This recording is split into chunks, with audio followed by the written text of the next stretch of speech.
Hello and welcome back to the channel, ladies and gentlemen. It is a pleasure to have you here.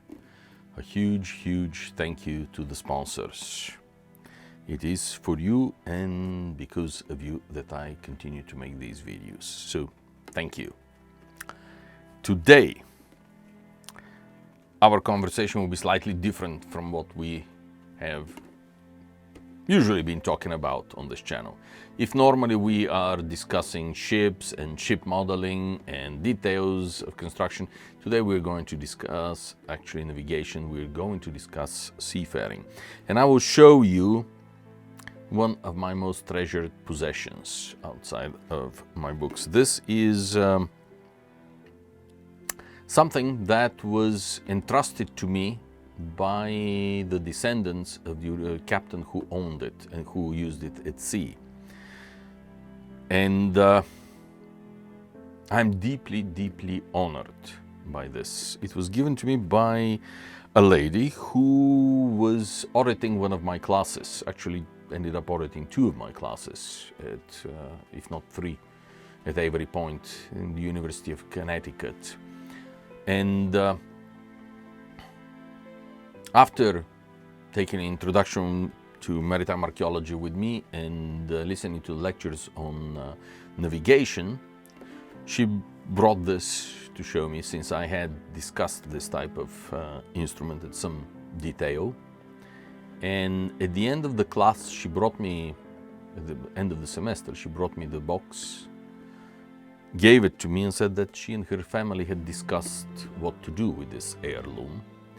And the alternative, they had initially thought of donating it to the maritime museums in the state of Maine, where the ship was home-based initially. But then they recognized that this is likely to end up in a storage area somewhere, gathering dust, no one ever looking at it. While if it is given to me, then it will be used in education of maritime archaeologists and maritime students, which is indeed how I've been using. This was the only condition, that I will regularly be using it in class and showing students what an octant looked like. I am deeply honored that I have been entrusted with something that is, after all, a family heirloom. It is a huge honor, and I have religiously kept to my promise to use it in class and to show it and use it in the educational process, which sounded rather politically correct and cold and unfeeling, but it is nothing like it, what I feel. This to me is truly valuable. Eventually I'll figure out where else it is locked and why I can't open it. Here we go. And here it is, nautical instruments.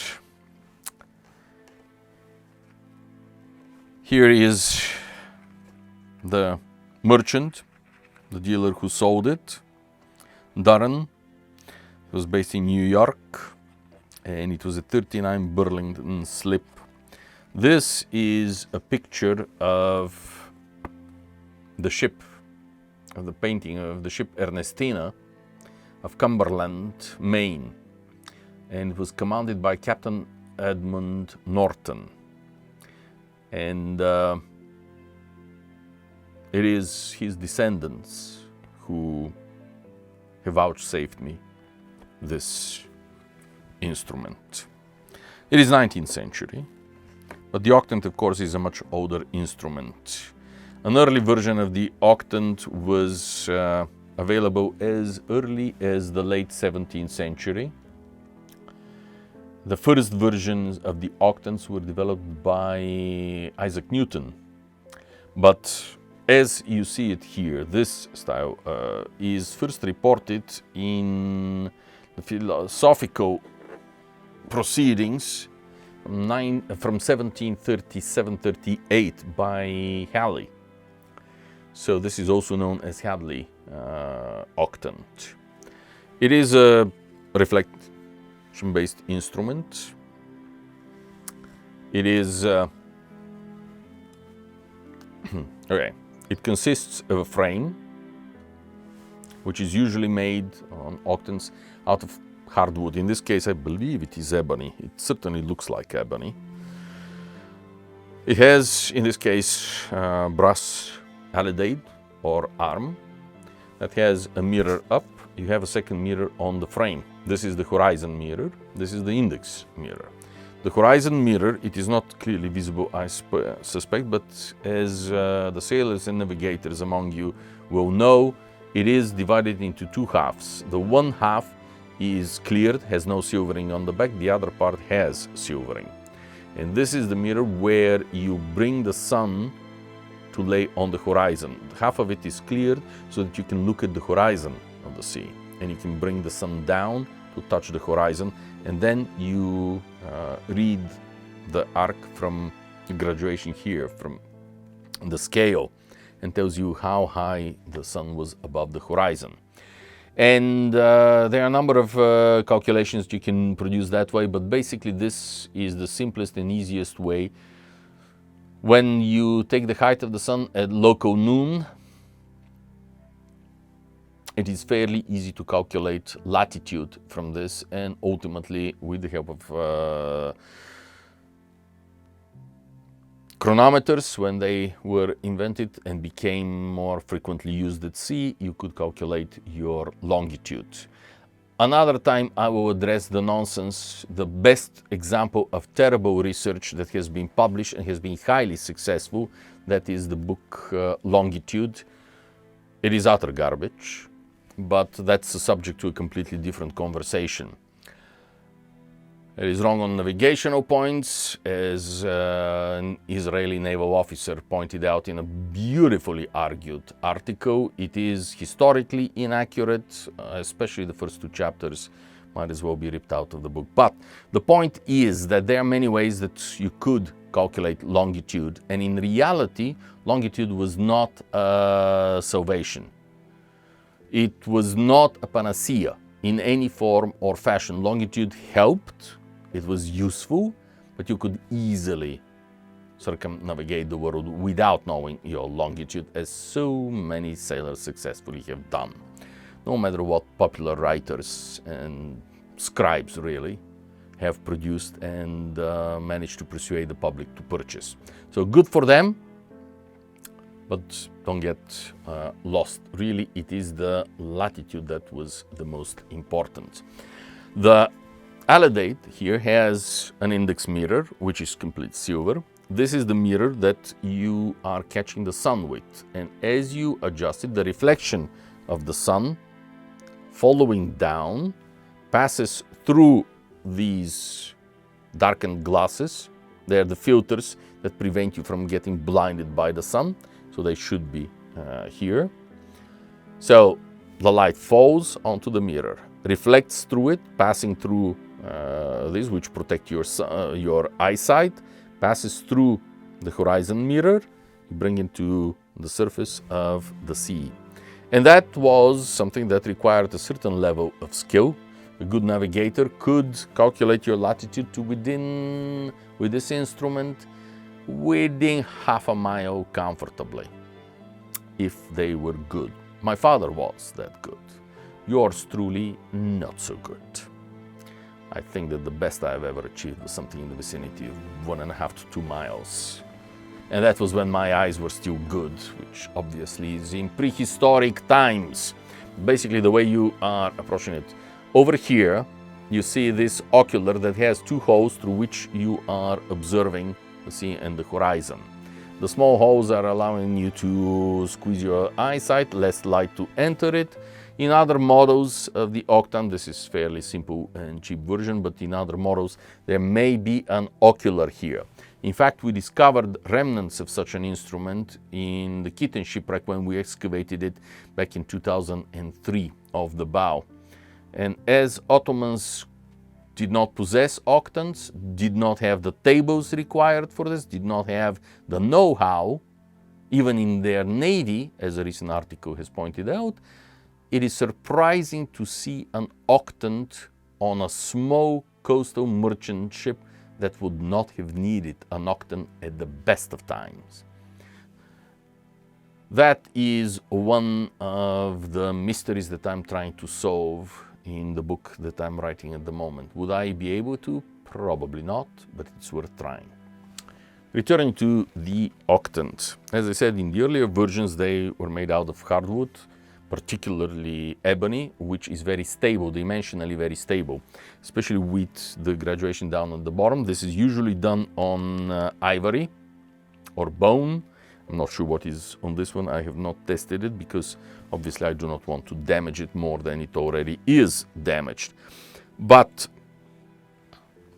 it was made by Hughes of London and Durham, and Durham was selling it in New York, Hughes in London.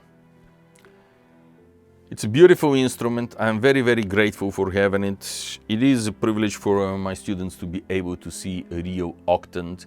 They are not particularly rare instruments, to be fair. Every museum has, every maritime museum that I know of has a few in their collection. Most of them never make it to display because there's so many of them. They differ in size, they differ in shape, they differ in states of preservation. Periodically they are found in archaeological context. But this is an instrument that was eventually superseded by the sextant. And the difference between the octant and the sextant is actually the length of the arc. With the sextant, the arc is 120 degrees, so you have the much wider angles that you could measure. Theoretically, the sextant is the more accurate and more easy to use instrument. But it is surprising how long the octant survived and cohabitated with the sextant. It was not a cut-off date. Oops, we invented the sextant, scrap all the octants. From here onwards, we will manufacture only sextants.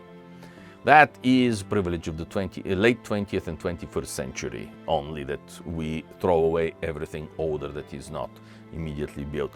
Octants continue to coexist. This one is from at the earliest, the mid-19th, probably second half of the 19th century, at a time when the sextant had existed for at least 60, 70, if not 80 years already.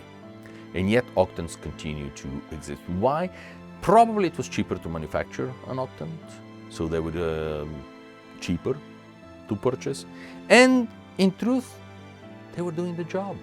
There is no particularly great difference for practical purposes on normal routes that people usually were following in this period between an octant and a sextant. You're going to, yes, here is another filter with which you close off one of these holes that you're looking through, so that you have the reflection of the horizon muted down and your eyes protected. So everything that you see on the octant existed also on the sextant, but this was just cheaper and equally good, equally serviceable instrument. So this, as I said, is one of my most treasured possessions. I doubt that the people who gave it to me are watching this video, but if they are, thank you ever so much. It is a very great honor to be keeping this valuable family heirloom, and it is continuing to inform students ever since it was given to me. It was given to me in 2013. So for 12 years now, I'm using it in class. I consider myself a custodian rather than owner of this instrument, and of course, should they ever change their mind and come knocking on my door, they will have it back. Until then, I'm keeping it safe. It is doing exactly what it was gifted to me to do. It is educating future nautical archaeologists or maritime studies majors at any rate at the University of Connecticut, and I'm very grateful and honored to have this instrument. Thank you ever so much for watching the channel. Thank you for liking. Thank you for commenting. And thank you very, very much to the sponsors for your generosity and kindness. It means a lot to me. Goodbye.